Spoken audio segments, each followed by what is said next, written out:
Bonjour à tout le monde, bienvenue en ce vendredi 19 mars sur Perth FM, la radio du lycée Boucher de Perth. Nous allons commencer au lendemain de l'allocution de M. Castex par des sujets tels que l'allocution de M. Castex, la polémique autour du vaccin, les JO de Tokyo, et nous finirons sur un débat sur un sujet que je garde surprise.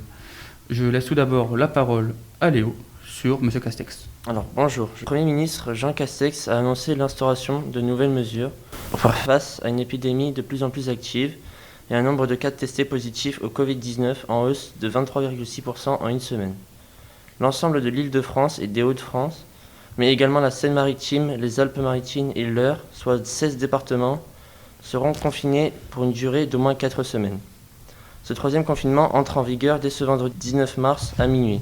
Le Premier ministre a évoqué dans son allocution quelles sont les mesures pour l'éducation, le commerce et le couvre-feu. Il a aussi fait le point sur les vaccins. Alors, les écoles et les collèges resteront ouverts, les lycées en demi-jauge resteront dans ce fonctionnement pour les 16 départements et les universités continueront à fonctionner selon leur rythme. L'éducation physique et sportive pourra reprendre normalement sur le temps scolaire. Les commerces non essentiels fermeront, mais les librairies et les disquaires resteront ouverts.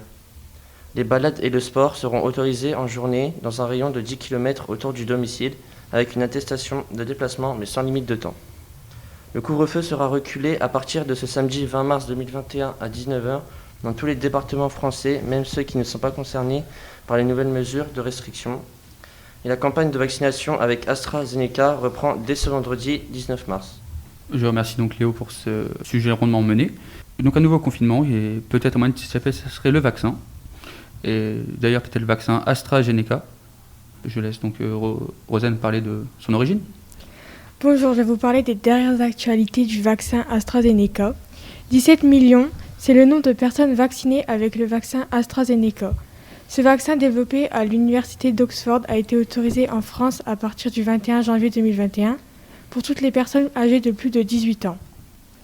Mais ce lundi 15 mars, le vaccin a été suspendu suite à des effets secondaires chez certains patients.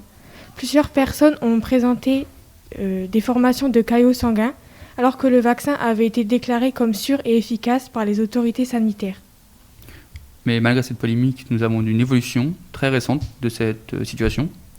En effet, le vaccin n'aura pas été suspendu pour longtemps. Ça n'aura duré que quelques jours car hier, le jeudi 18 mars, l'Agence européenne du médicament autorise la reprise de la vaccination avec le vaccin AstraZeneca. Elle assure qu'il est plus sûr de se faire vacciner, même si le lien entre la formation de caillots et le vaccin ne peut pas être exclu. Nous saurons plus dans les prochaines semaines. Le vaccin qui sera peut-être la solution pour assister aux prochains Jeux Olympiques, qui sont les JO de Tokyo. Je laisse Ulrich en parler. Bonjour à tous. Comme vous le savez, les Jeux Olympiques de Tokyo 2020, qui ont été reportés cette année du 23 juillet au 8 août, ont subi de nombreuses polémiques.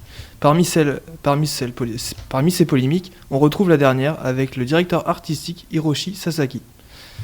En effet, un journal nippon a révélé mercredi que Hiroshi Sasaki avait suggéré en mars de l'année dernière de déguiser Naomi Watanabe, comédienne japonaise en cochon, lors de la cérémonie d'ouverture.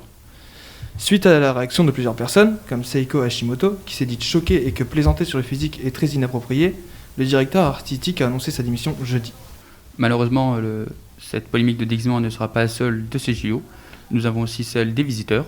La révélation de Kyodo News sur une potentielle fermeture des tribunes aux spectateurs étrangers pour limiter la propagation du virus.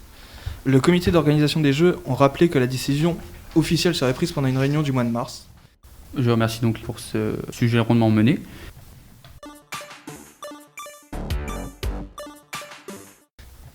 Je laisse Badis. Alors, le débat d'aujourd'hui portera sur la généralisation progressive des crypto-monnaies dans le monde et si ce nouveau moyen de paiement perdurera dans le temps. Donc, d'abord, peux-tu nous définir ce qu'est une crypto-monnaie ?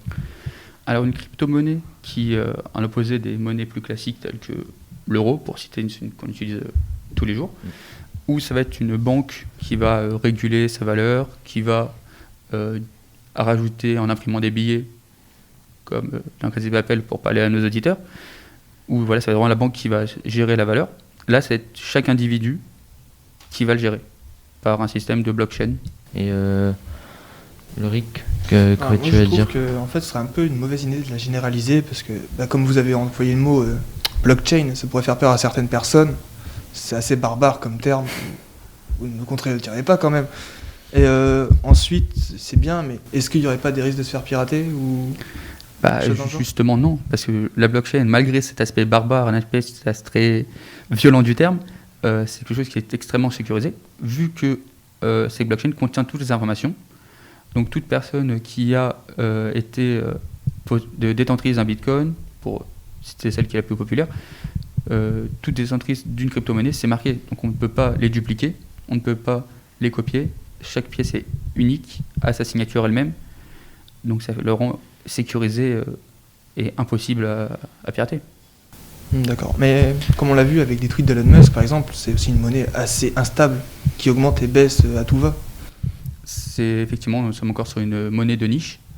Donc à part que ça va s'est démocratisé, parce que nous avons des acteurs tels que Mastercard, Tesla, géré par Elon Musk, qui veulent implémenter ça dans la monnaie courante.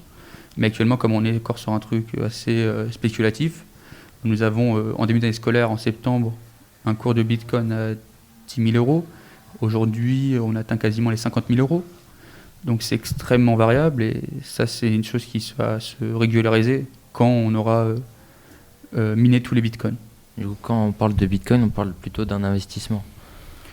Actuellement, l'idée du Bitcoin est clairement un investissement avec une bourse qui monte comme des actions d'entreprise.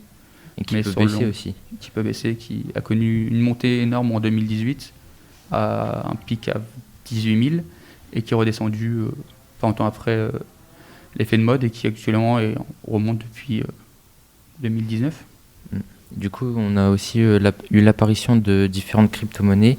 Donc, c'est les altcoins, donc d'autres crypto-monnaies hormis celle du Bitcoin. Et celles-ci peuvent permettre, comme par exemple celle d'un restaurant gastronomique, donc le Floatcoin. Donc, c'est une crypto-monnaie qui permet de consommer dans ce restaurant grâce à cette crypto-monnaie. Donc, on n'est plus au stade d'investissement, mais au stade de pratique de celle-ci. Donc, on peut consommer grâce à celle-ci. Donc voilà, c'est tout ce que j'avais à dire sur les cryptos.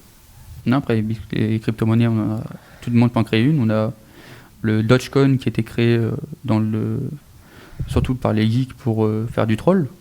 Pour quand il y a eu l'affaire GameStop, pour se moquer du fonds d'investissement et qui perdait des milliards à cause d'eux, ils ont fait monter en bourse cette action, cette crypto-monnaie. Donc tout le monde peut créer sa propre crypto-monnaie. Mais il faut qu'elles aient un but aussi. C'est ça. Du coup, je remercie tout le monde de nous avoir écoutés pour cette magnifique émission. Je remercie les intervenants, les animateurs, et je vous souhaite à tous une bonne journée.